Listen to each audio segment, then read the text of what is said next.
Hello guys, তো ফ্রিজে আজকে ভাত ছিল, তো সেই ভাতটা ডিম দিয়ে ভাজা হয়েছে। কেমন খেতে লাগছে দুষ্টু?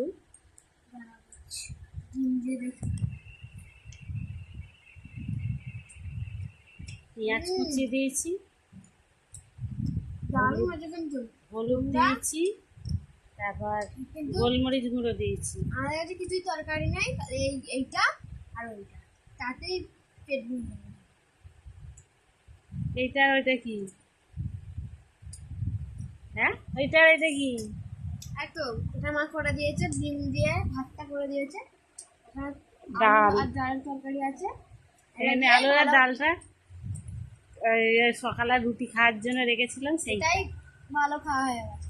আজ কোনো তরকারি লাগেনি, ওটা লাগবে কি জানি না। কেমন হয়েছে সেটা বল। ভালো?